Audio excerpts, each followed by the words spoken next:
സഹോദരങ്ങളെ, നമുക്ക് ഒരു നിമിഷം നമ്മുടെ കർത്താവായ യേശുക്രിസ്തു സക്കേവൂസിൻ്റെ വീട്ടിലേക്ക് വിരുന്ന് ചെന്നതിനെപ്പറ്റി ധ്യാനിക്കാം. കർത്താവ് പോയത് സക്കേവൂസിൻ്റെ ഭവനത്തിലേക്കായിരുന്നില്ല, മറിച്ച് അവൻ്റെ ഹൃദയത്തിലേക്കായിരുന്നു.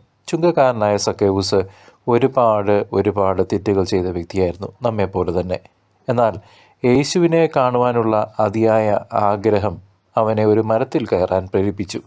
കർത്താവ് അവനെ നോക്കി, സക്കേവൂസെ, വേഗം താഴെ ഇറങ്ങുക, ഇന്ന് ഞാൻ നിൻ്റെ വീട്ടിൽ താമസിക്കേണ്ടിയിരിക്കുന്നു എന്ന് പറഞ്ഞു. സക്കേവൂസ് വിളിച്ചിട്ടല്ല കർത്താവ് വിരുന്നിന് പോകുന്നത്.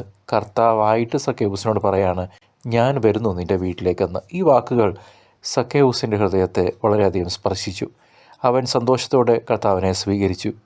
അവൻ യേശുവിനോട് പറഞ്ഞു, കർത്താവേ, ഇതാ എൻ്റെ സ്വത്തിൻ്റെ പകുതി ഞാൻ ദരിദ്രർക്ക് കൊടുക്കുന്നു. ഞാൻ ആരെങ്കിലും കമ്പളിപ്പിച്ച് എന്തെങ്കിലും എടുത്തിട്ടുണ്ടെങ്കിൽ അതിൻ്റെ 4 ഇരട്ടി തിരികെ നൽകും. സക്കേവൂസ് തൻ്റെ തെറ്റുകൾ ഏറ്റുപറഞ്ഞു പ്രായശ്ചിത്തം ചെയ്യാൻ തയ്യാറായി. അതുപോലെ തന്നെ ചെയ്തു. അവൻ്റെ അനുതാപം കണ്ട യേശു പറഞ്ഞു, ഇന്ന് ഈ ഭവനത്തിൽ രക്ഷ കൈവന്നിരിക്കുന്നു.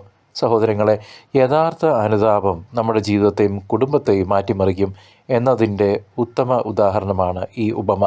നമ്മുടെ പാപങ്ങളെ ഓർത്ത് നാം ഹൃദയം നുറുങ്ങി അനുതപിക്കണം. കുമ്പസാരത്തിലൂടെ പാപപൂർത്തി നേടുമ്പോൾ നമുക്ക് മാത്രമല്ല, നമ്മുടെ കുടുംബത്തിനും രക്ഷ പ്രാപിക്കുവാൻ സാധിക്കും. നമ്മുടെ പാപങ്ങൾ കർത്താവിൻ്റെ അടുക്കൽ ഏറ്റുപറഞ്ഞ് പശ്ചാത്തപിക്കുമ്പോൾ കർത്താവ് നമ്മുടെ ഹൃദയത്തിലേക്ക് കടന്നു വരും.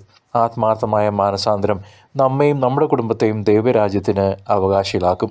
നമുക്കും സക്കേവൂസിനെ പോലെ അനുതപിച്ച് യേശുവിനെ നമ്മുടെ ഹൃദയത്തിൻ്റെ വാതിലുകൾ തുറന്ന് ഇന്ന് തന്നെ സ്വീകരിക്കാം സഹോദരങ്ങളെ. അതുവഴി നമ്മുടെ കുടുംബത്തിനും രക്ഷ കൈവരട്ടെ.